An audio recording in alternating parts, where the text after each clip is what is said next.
Hi there guys, welcome back to the channel. If you've seen our first look review, you'll know we are really excited by two brand new electric trail bikes. These are the Amflow PL Carbons.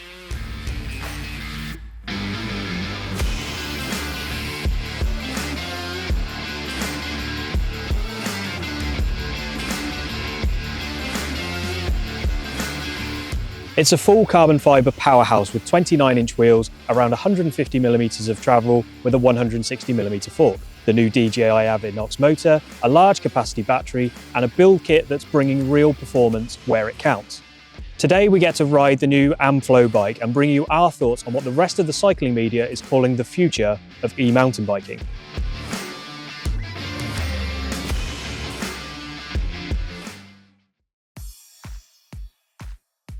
Okay, so we're not going to spend a whole lot of time on spec or design. If you want the bullet points, you can watch our first look review. I'll put a link in the comments and in the top corner for you now.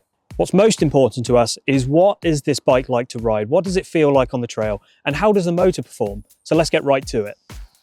So the Amflow has 5 different assist levels. Aside from the regular Eco, Trail and Boost modes, we also have Auto mode, which adjusts the assistance in real time depending on the trail conditions and the rider position. So the bike knows when you're climbing uphill or traversing more mellow sections to give you just the right level of assistance.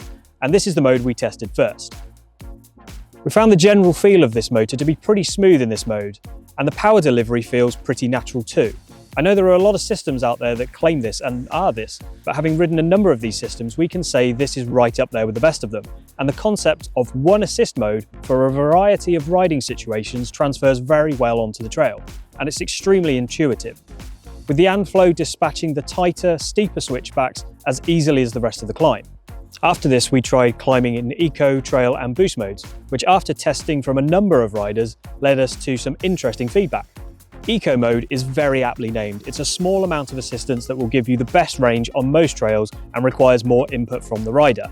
Our riders said that the gap between Eco and Trail modes was a bit wider than they expected, and that they would adjust the modes in the app to give Eco a little more boost. The Eco mode feels great for road riding or smooth fire roads that climb gradually, but it needs a little more oomph on the trail. This is where Trail and Boost modes really deliver. In fact, one rider likened the output from Trail mode to be pretty similar to most other e-bikes' Boost mode. Because you have that massive 800 watt-hour battery, you don't get the range anxiety as much as you do from other bikes, but obviously this will depend on your level of fitness and the trails you ride. The great thing about the Amflow, like all e-bikes, is the ability to custom tune each power mode separately to your preference or the trails you ride. Finally, we come to Super Boost, which is double the ridiculousness of Trail and Boost modes. Push into active Boost mode opens up the full 120 Newton meters and 1000 watts of peak power. This had limited uses on the climbs for the trails that we rode, but on some of the sketchy steep inclines, the Super Boost really gets you up and over the terrain, unlike anything else we've ever ridden. I think where this mode is really going to come into play is on the most technically challenging climbs with rocks and roots, as you only get access to this mode for 30 seconds before it reverts back to the mode you were in. This should be more than enough to get you through the trickiest sections on a technical climb, because the regular boost still puts out 105 Newton meters and 850 watts of peak power. Overall, this motor is just staggering. It's insanely powerful, although you may want to spend a little time dialing in the modes to suit your riding.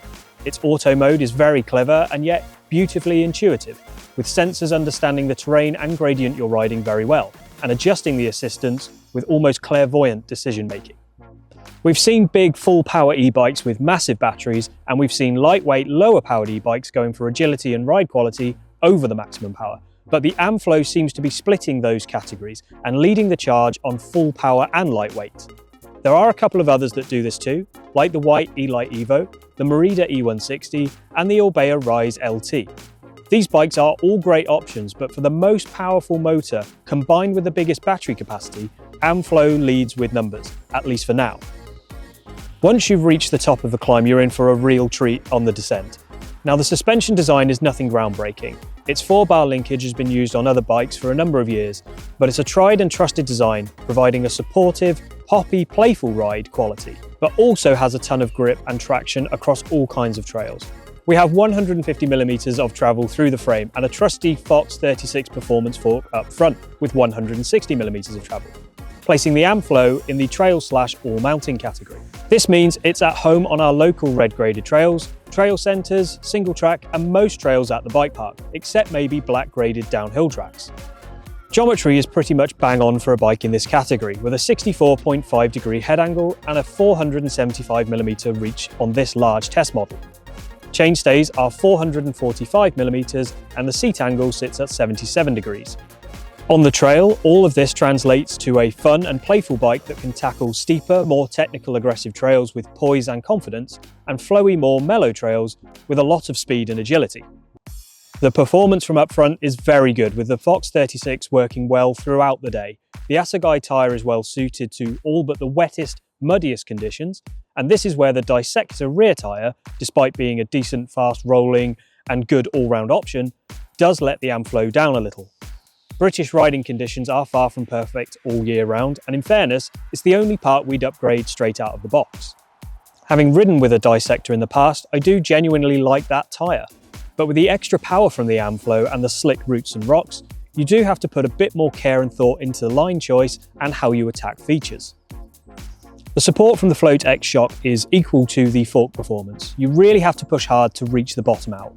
Small bump sensitivity from the initial stroke is plush, but it's not a sponge, so there's a nice balance that lets you pump and drive the bike on without sticking to the floor. Everywhere else on the trail, the Amflow is a real hoot.